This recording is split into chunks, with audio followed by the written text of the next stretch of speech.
बहुत बहुत धन्यवाद सभापति महोदय जी। आपने मुझे मांग संख्या 3031 पर बोलने का समय दिया, बहुत बहुत धन्यवाद।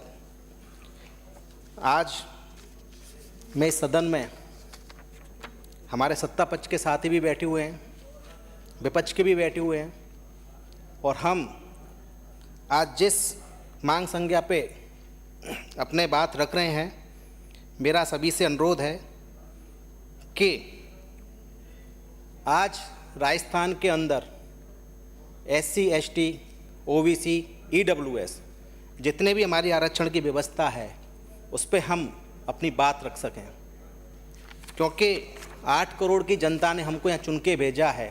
हम माननीय 200 सदस्य हैं, तो हमें एक सकारात्मक बात यहाँ रखनी चाहिए। मुझे बड़ा दुख के साथ कहना पड़ेगा कि आज हमारे सत्ता पक्ष के कई साथियों ने आज मांग संख्या 3031 पर बोले हैं, लेकिन आरक्षण व्यवस्था पर नहीं बोले। ये मुझे संकोच नहीं है कहने में, क्योंकि आप भी हमारे साथी हैं और हम भी आपके साथी हैं। जनता ने हमें चुन के भेजा है, हमने उनकी बातों को रखने के लिए सदन में आए हैं। तो मेरा आपसे मानना है कि 2014 के बाद रोस्टर प्रणाली का जो संधारण किया जाना था, कार्मिक विभाग के बार बार पत्र के बावजूद भी वो विभागीय साइट पे नहीं किया गया। आज कई ऐसी स्थितियां पैदा हो गई हैं कि जो भर्ती निकली हुई हैं आपके यहाँ से, सरकार के द्वारा जो भर्ती की गई हैं, चाहे पटवार भर्ती हो, प्रोफेसर भर्ती हो, RPSC के द्वारा विभिन्न भर्ती हो, उनमें रोस्टर प्रणाली के आधार पे रिजर्वेशन की व्यवस्था नहीं की गई है।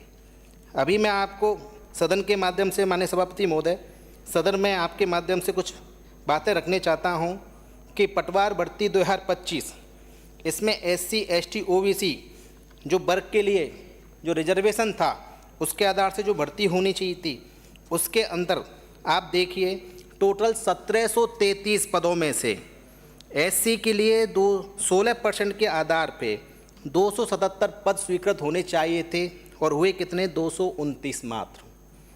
उसी तरह ST के लिए 12% के आधार से 208 होने चाहिए थे, हुए 175। SC के लिए 48 और ST के लिए 33, इतने पदों की कमी की गई है। तो ये बड़ा चिंतनीय विषय है कि किस तरह से SC, ST और हमारे अन्य भी वर्ग हैं, EWS है, OBC है, उनके साथ कठोराघात किया जा रहा है। तो माननीय सभापति महोदय जी, मैं आपके माध्यम से साथियों से कहना चाहूँगा, सभी सदन के मंत्री महोदय जी हैं, कि कार्मिक विभाग के द्वारा पत्राचार के बावजूद भी जो रोस्टर प्रणाली के आधार पे आरक्षण व्यवस्था होनी चाहिए वो नहीं की जा रही है। इस पे थोड़ा गौर करने की ज़रूरत है। उसी के आधार पे अपन उच्च शिक्षा की तरफ चलें तो टोटल 1648 पद हैं। 1648 पदों में 16% के आधार से SC के लिए 260, ST के लिए 194 होने चाहिए, लेकिन जो विज्ञापन निकाला गया SC के लिए 172 और ST के लिए 148, यानी सीधा सीधा SC के लिए 88 और ST के लिए 46 पदों का सीधा सीधा नुकसान हुआ है। साथ ही जो बैकलॉग है, बैकलॉग की तो बात ही नहीं की गई है। पूर्व में जो बैकलॉग है वो 153 पद हैं, जिसमें SC के लिए 87 और ST के लिए 66 पद खाली थे, वो भी गायब कर दिए गए हैं। और साथ ही मुझे ये कहना पड़ेगा, MBC के लिए 5% आरक्षण के आधार पे 96 पद मिलने चाहिए थे, उन्हें 93 पद दिए गए, यानी कि 3 पदों का यहाँ भी उनके लिए घाटा हुआ एक तरह से।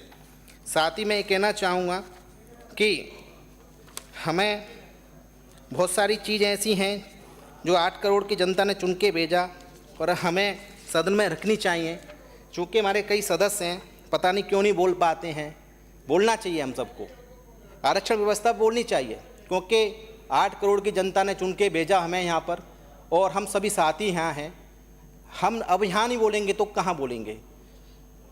900 पशु चिकित्सकों की भर्ती 2019 में की गई, 2019 में, और उसका रिजल्ट आया था अभी 3 अगस्त 2024 को।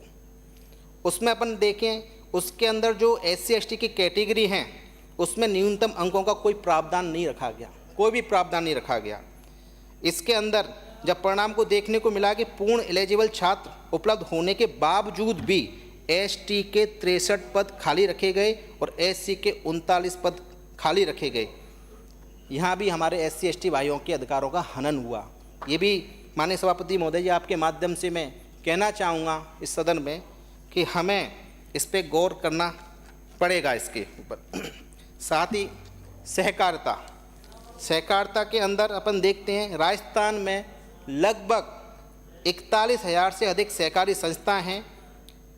राज्य स्तरीय, केंद्र स्तरीय बहुत सारी है, इसमें नाम लूँगा जैसे कि केंद्रीय सहकारी भूमि विकास बैंक, जिला दुग्ध उत्पादक संघ, क्रय विक्रय सहकारी समितियाँ, उपभोक्ता होलसेल भंडार, केंद्रीय बुनकर संघ, नागरिक बैंक, ग्राम सेवा सहकारी समितियाँ, यानी कई तमाम सहकारी यहाँ समितियाँ हैं।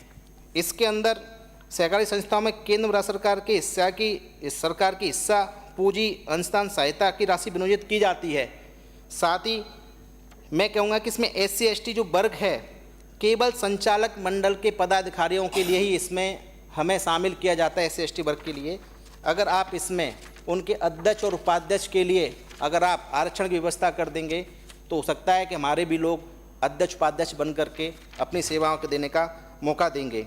मेरा सभापति महोदय आपके माध्यम से सदन से निवेदन है कि जिस तरह से हमारे SC ST OBC EWC जो रोस्टर के आधार पर जो पद मिलने चाहिए वो नहीं मिल पा रहे हैं, उस पर भी थोड़ा मैं गौर करने की ज़रूरत है।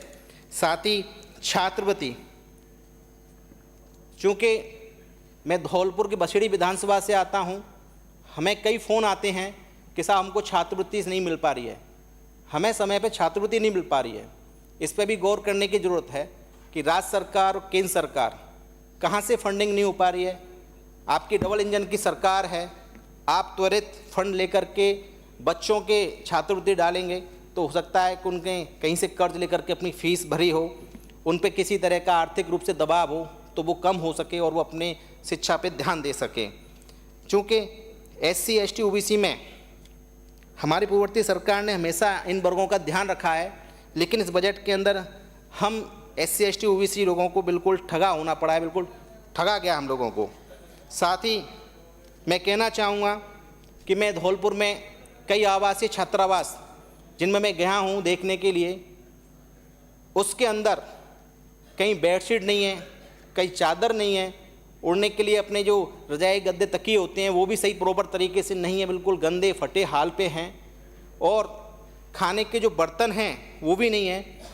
मैंने कई जगह देखा कि एक ही व्यवस्था से टेंडर चल रहा है, खाने की जो खाद्य सामग्री की जो आपूर्ति है वो भी प्रॉपर नहीं है।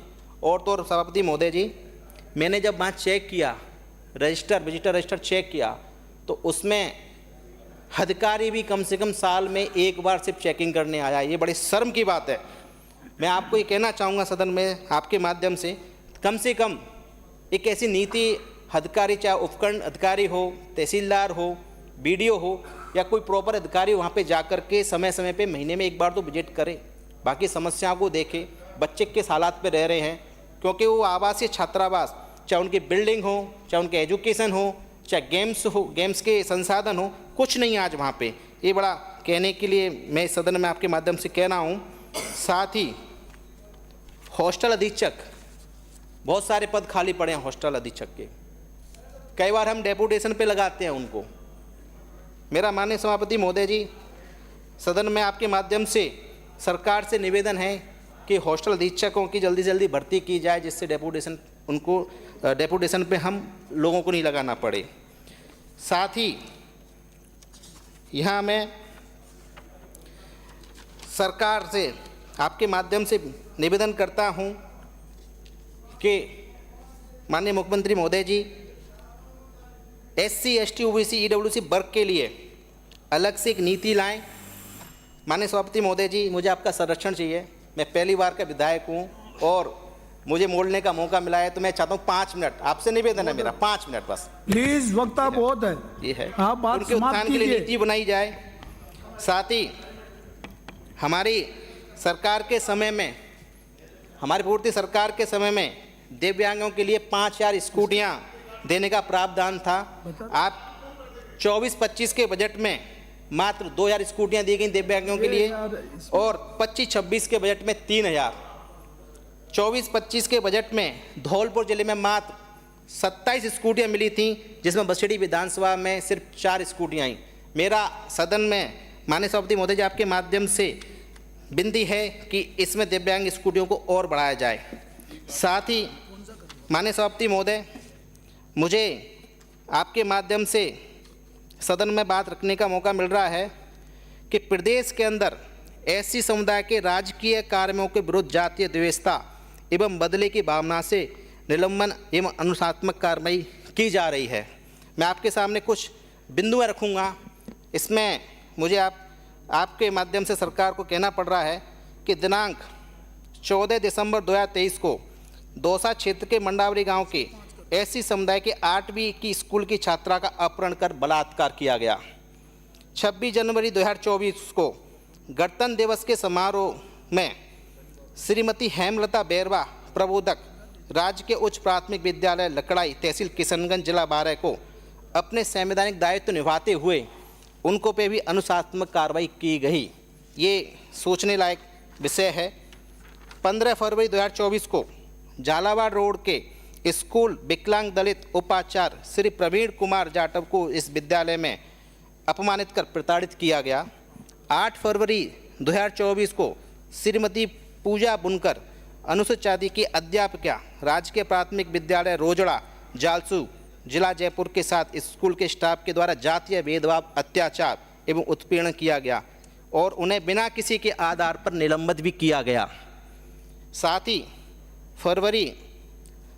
19 फरवरी 2024 को नीमका थाना की ग्राम पंचायत चीपलाटा के ग्राम विकास अधिकारी श्री ललित कुमार झाड़ली के द्वारा गबनकर्ता आरोपी के विरुद्ध पुलिस में एफआईआर करने के कारण भी बाद भी प्रथम सूचना रिपोर्ट वापस लेने का दबाव बनाकर मानसिक प्रताड़ना कर उत्पीड़न किया गया। उन्हें मानसिक अवसाद में लाया गया, जिस कारण ललित कुमार रेगर को मानसिक प्रताड़ना के कारण अपनी आत्महत्या करनी पड़ी। इस तरह से बहुत सारे केस हैं। अगर मैं बताऊंगा तो मेरा आपके माध्यम से इस सदन में विनती है सभी साथियों से कि हमें जातीय द्वेष भावना इस सब को कम करने के लिए विचार करना चाहिए। साथ ही माननीय सभापति महोदय जी, मुझे आपके माध्यम से सदन में एक समरावता गांव की घटना को याद दिलाना पड़ रहा है कि हमारे कैबिनेट मंत्री और राज्य मंत्री जी भी गए थे वहाँ गृह विभाग से। माननीय हमारे डॉक्टर कृलाल मीणा जी भी गए थे, कैबिनेट मंत्री जी। समरावता गाँव वासियों का क्या दोष था? उन्होंने सिर्फ अपने गांव को देवली जो उपखंड है वहाँ 90 किलोमीटर लगता है, उन्होंने वहाँ से जोड़ने के लिए, उनियारा में जोड़ने के लिए उस चुनाव का बहिष्कार किया। यही तो उनकी गलती थी। क्या गलती उनकी ये थी? उन्होंने जब चुनाव का बहिष्कार कर दिया, एसडीएम साहब के द्वारा कलेक्टर साहब के मैसेज भी पहुँच गया, तो क्या कलेक्टर साहब को आकर के उनको समझाइश करनी चाहिए थी? मेरा मानना है कि अगर वो समझाइश करते तो ये घटना नहीं घटती।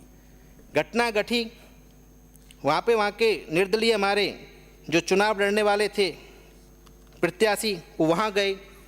उन्होंने वहाँ देखा कि ज़बरदस्ती मतदान कराया जा रहा है एसडीएम के द्वारा। ये भी सोचने वाली विचार है कि लोकतंत्र में सबको बराबर का हकदार है। अगर उनकी पीड़ा है तो उस पीड़ा को जा कर के सुनना चाहिए था कलेक्टर साहब को, अन्य उच्च अधिकारियों को आश्वासन देते उनको, ये घटना नहीं घटती। साथ ही जब वहाँ के निर्दलीय प्रत्याशी जी ने जब ये घटना घटी, उन्होंने बोला कि आपने मतदान क्यों कराया, तो सबकी ड्यूटी बनती है कि भाई समझाइश के द्वारा बात होती तो अच्छी बात थी।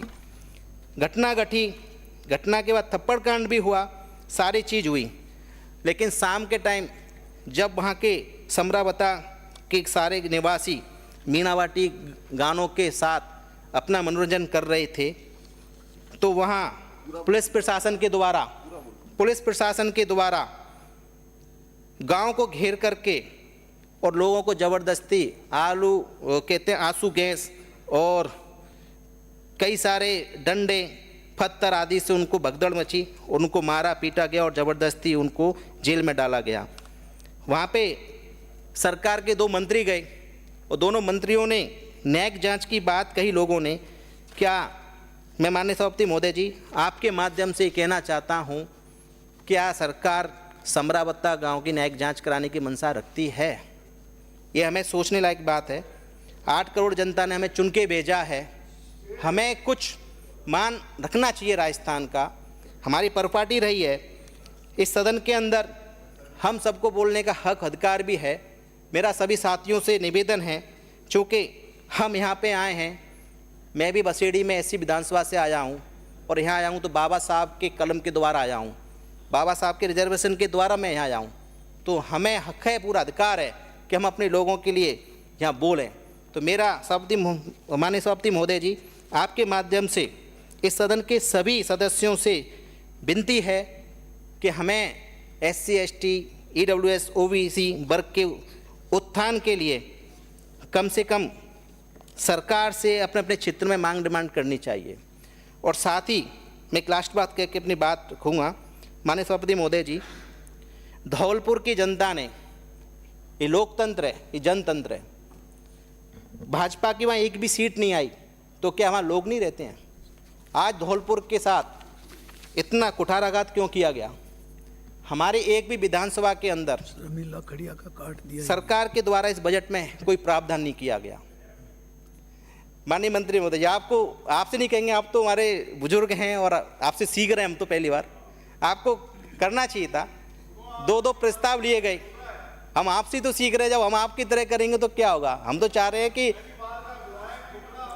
आप 2-2 काम लिए गए, वो भी पूरक बजट में भी नहीं आए हमारे। क्या धौलपुर राजस्थान का पार्ट नहीं है? वो भी तो एक हिस्सा है, कुछ तो दे देते। 8 करोड़ की जनता है, 12 लाख की वहाँ पे जनसंख्या है, ठीक है, लोकतंत्र है, कोई हारता है कोई जीतता है। आज कांग्रेस वहाँ पे जीती है तो कम से कम उन लोगों की तो मान लेते जो हमारे साथ भाजपा के सिंबल पे चुनाव लड़े, उनकी भी तो डिमांडें पूरी कर देते। हम सोचते कि चलो कुछ तो मिला हमारे क्षेत्र की जनता को। तो मेरा मानना है इस तरह से कुठाराघात न करें हमारे धौलपुर के साथ। आज धौलपुर शहर पूरा, कलेक्टर साहब ने 160 करोड़ की DPR बना के भेजी, 160 करोड़ की DPR, क्या मिला? अभी पूरक बजट में पढ़ा था हमने, 10 करोड़ धौलपुर शहर के विभिन्न सड़कों के लिए, धौलपुर शहर के। और बड़ा मुझे खुशी वो होती है, हंसी भी आती है, मात्र 1 करोड़ रुपए 2 किमी की सड़क के लिए। क्या धौलपुर का यही दुर्भाग्य है? 1 किमी की सड़क मात्र 2 करोड़ रुपए। ये तो हम नगर परिषद से भी करा सकते थे इतने कामों को वहाँ। आज 36 कॉलोनियाँ पानी के अंदर डूबी हुई हैं, 160 करोड़ की DPR बना के भेजी गई है, उस पर एक भी काम नहीं हुआ। मेरा मानना है सभापति महोदय जी, कम से कम कुछ तो देते, कुछ धौलपुर का लिहाज करते। धौलपुर माननीय पूर्व मुख्यमंत्री जी का भी गृह जिला है, कुछ तो दे देते हम लोगों को। हमें नहीं देते तो जो भाजपा के सिंबल पे चुनाव लड़े थे उनको ही दे देते। आपने तो वो भी नहीं किया। तो बड़ा क्या कह सकते इस बारे में, मुझे तो सोच के भी बड़ी बात होती है कि सरकार है और सरकार कहती है सबका साथ सबका विकास। क्या माननीय मुख्यमंत्री जी सिर्फ एक पार्टी के मुखिया हैं या प्रदेश के मुखिया हैं? ये मेरा एक क्वेश्चन है आपके माध्यम से सदन में। तो इसीलिए मैं कहना चाहता हूँ, आपने मुझे बोलने का मौका दिया और सदन में अपनी बात रखी, मांग संख्या 30-31 से बोलने का मौका दिया। बहुत बहुत धन्यवाद। जय हिंद, जय भारत, जय संविधान, जय भीम।